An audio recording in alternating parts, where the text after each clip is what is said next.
am often inspired by paper packs that I pick up at my local craft store. And I like to do scrapbooking and card making, so I buy paper packs often when they're on sale.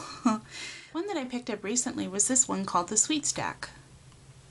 It's just so cute. It has glitter, cupcakes, candy, those sorts of colors, just all kinds of really cute things. And I've been endlessly inspired by this paper pack to create nail designs.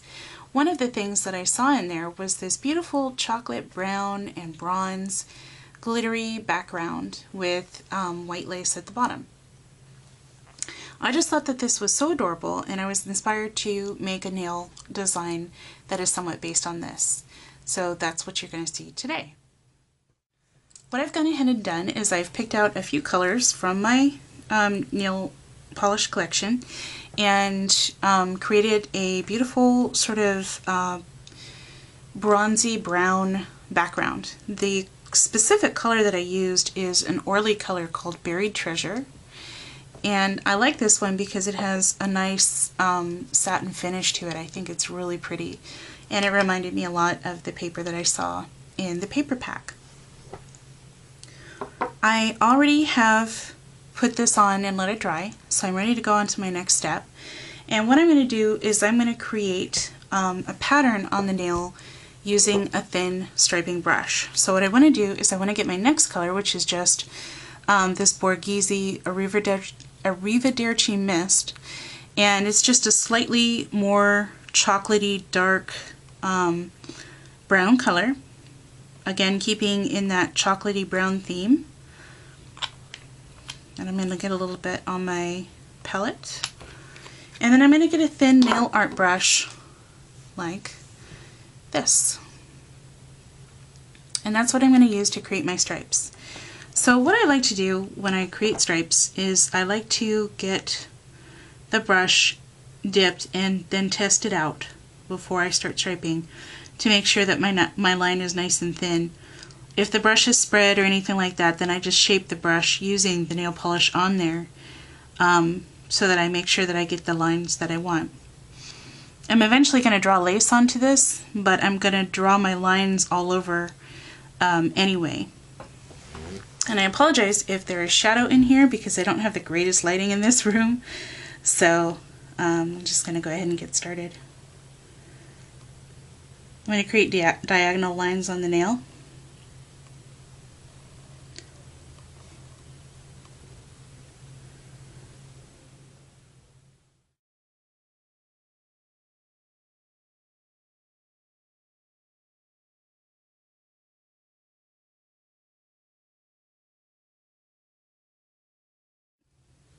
Okay, now that I have these on here, I'm going to go ahead and I'm going to let this dry pretty thoroughly before I move on to the next part, which will be to add in my lace at the bottom.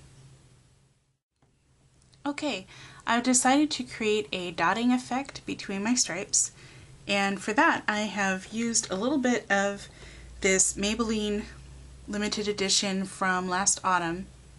It's called Autumn Leaves. And I just went ahead and dabbed out a little onto my palette, and I'm using a nail art brush to go ahead and dot it on there. You can also use a toothpick or an orange stick for this. So I'm just going to get a generous portion at the end of my nail art, and then I'm just going to dot it in between the lines.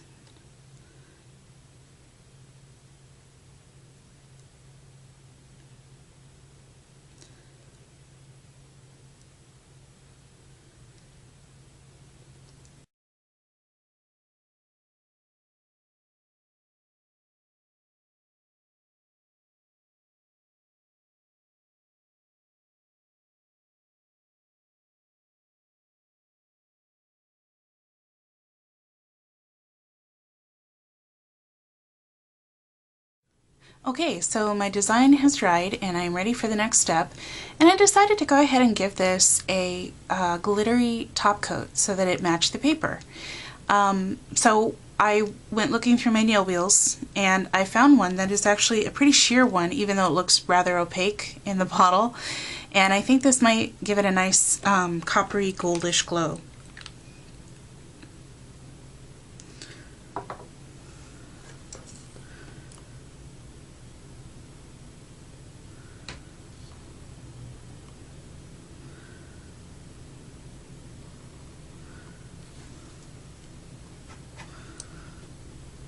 Probably got that a little thick, so I just wiped off my brush and now I'm going over it again.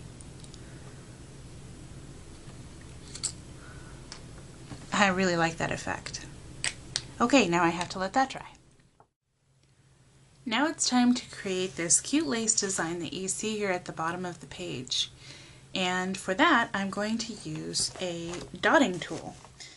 You've probably heard of dotting tools before. You can actually buy them at nail art supply stores, things like that. And basically it's just a way to get a dot of nail polish into a place so that you have a uniform application. What I use for a dotting tool, since I don't have any professional tools, is just the back of a makeup applicator or nail art tool like this. This is about the right size for my application, and all you do when you dot is you put your nail polish onto a palette, you get some on the back of your implement, and I always do a test dot to see what the consistency is going to be and make sure that my nail polish has not thickened on the palette or anything like that.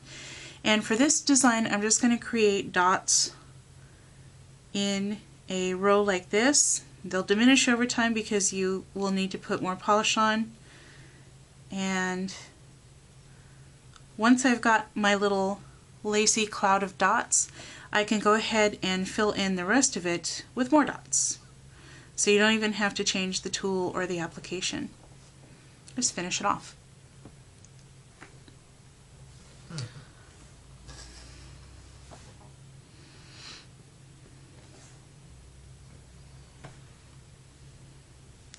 So I'm going to decide where I'm going to create my lace design, and I'm going to go a little ways up the nail in this case.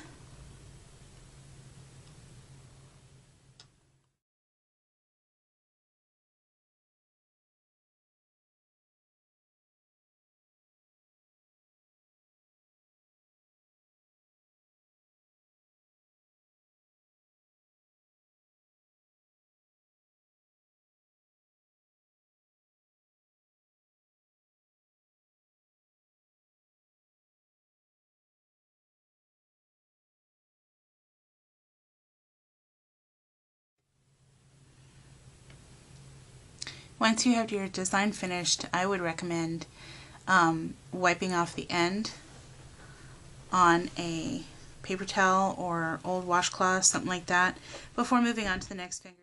And just wipe it off because the part that you have been dotting with will have thickened up at the end of your tool, and you don't want that to get in the way of moving on to the next finger and dotting with.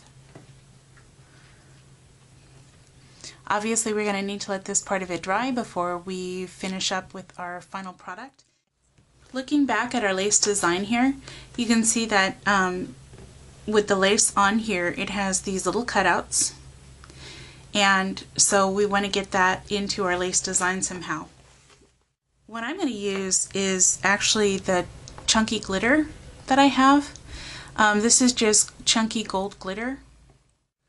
You can see the pieces here on this palette. They're just, you know, rather largish glitters in comparison, you know, to the hand. They're not the fine glitter that you normally see. You can pick them up and do things with them.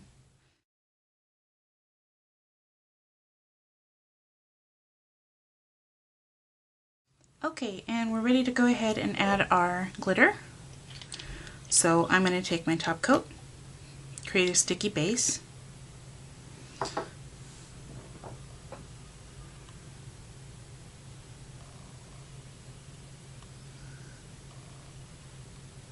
Okay, then I'm going to put a little bit on my palette so that I can pick up the glitter better.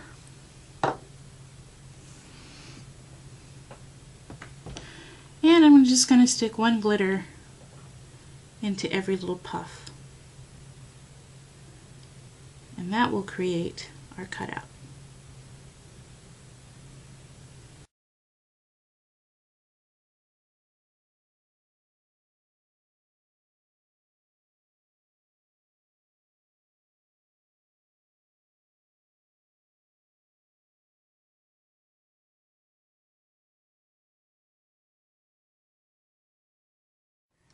And your final step to seal in your design and protect it is to top coat. When you top coat, don't forget, when you get to the end of the nail, to go ahead and give it a horizontal swipe as well at the end of the nail to protect, give a little bit of extra protection from nail chipping. It really helps, trust me. And then you can always reapply your top coat later on in the week to preserve the look. Or if you're like me and you get bored and want to do a new look, just let it go ahead and start chipping after a few days and you're good to go for making a new one. I hope you enjoyed this design, and I think this could work as a steampunk design too if you maybe change the white color to something else. And I had fun putting this together. See you next time.